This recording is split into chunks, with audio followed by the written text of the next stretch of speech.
Chapter के starting में हम देखते हैं कि जायंट्स आइलैंड पर आ चुके हैं और वह नेवी फ्लीट को डिस्ट्रॉय करते जा रहे हैं। डोरी एंड ग्रॉगी अपने क्रू को लेकर आगे बढ़ते जा रहे हैं और हम दूसरी तरफ देखते हैं कि वाइस एडमिरल रेड किंग बिल्कुल भी खुश नहीं है नेवी की हालत देखकर। दूसरी तरफ डॉक्टर वेगापुंज जमीन पर पड़ा हुआ है और बिल्कुल भी हिलने की हालत में नहीं है। ये देखकर उजब बोलता है कि हम यहाँ ज्यादा देर नहीं रह सकते और फिर उस सोप की नजर अचानक से डोरी और ब्रागी पर जाती है और उन्हें देखकर रोने लगता है और फिर कहता है कि यह लोग यहाँ क्या कर रहे हैं। और फिर सीन कट होता है और हम देखते हैं कि जोरो और रॉब लूची की फाइट अभी भी चल रही है और रॉब लूची उससे कहता है कि यह फाइट मेरे कंट्रोल में है, भले ही ना जीतूं पर ये तुम लोगों को यहाँ से जाने नहीं दूंगा। हम देखते हैं कि लफी अपनी गियर 5 के फॉर्म में है और ये देखकर बॉनी रोने लगती है। लफी पूछता है तुम रो क्यों रही हो। ये सुनकर बॉनी कहती है मैं हमेशा से तुम्हें खोज रही थी। लफी पूछता है मैं तो हमेशा से यही था। तो बॉनी कहती है हाँ पर मुझे नहीं पता था कि तुम ही सन गॉड ने कहो। लफी निक्का का नाम सुनकर कंफ्यूज हो जाता है और पूछता है या निक्का कौन है। और हम देखते हैं कि पीछे से वाइस एडमिरल किजारू हमला करने वाला होता है अपने लेजर से,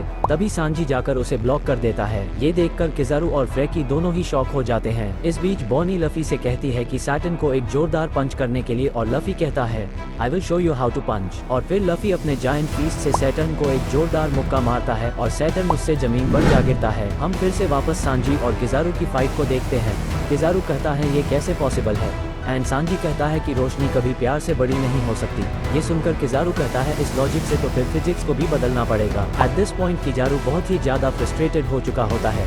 कम से कम मैं तुम्हारा सर तो लेकर जाऊंगा। या सुनकर सांजी बोलता है फिर तो तुम्हें अपने हायर अप को एक अपॉलजी लेटर लिखनी चाहिए क्योंकि ऐसा कुछ नहीं होने वाला। फिर से सीन सैटर्न की तरफ शिफ्ट होता है और हम देखते हैं कि वहाँ ब्लैकबियर्ड पायरेट्स के 2 मेंबर पहुँच चुके हैं। कैटरीना एंड वैन ऑगरहेम दिखते हैं। कैटरीना सैटर्न को देखकर कहती है क्या बात है, this is very unexpected to see one of the 5 elder is lying around the ground. और फिर कैटरीना सैटर्न को टच करती है और कहती है मिशन कंप्लीट। सैटर्न ब्लैकबियर्ड पायरेट से कहता है कि तुम लोग ब्लैकबियर्ड का साथ क्यों दे रहे हो। कैटरीना सैटर्न से कहती है टीच इज स्पेशल। सैटर्न उनसे पूछता है आखिर तुम लोग चाहते क्या हो और वैन ऑगर कहता है द वर्ल्ड। चैप्टर के आखिर में हम देखते हैं कि ब्लैकबियर्ड पायरेट्स अपना मिशन कंप्लीट कर चुके हैं और वह वापस जा रहे होते हैं। तभी वहां कैराबू आ जाता है और उनसे रिक्वेस्ट करता है कि वो उसे अपने क्रू में शामिल कर ले। Please if you like this video give 1 like and do subscribe for more content for next week update.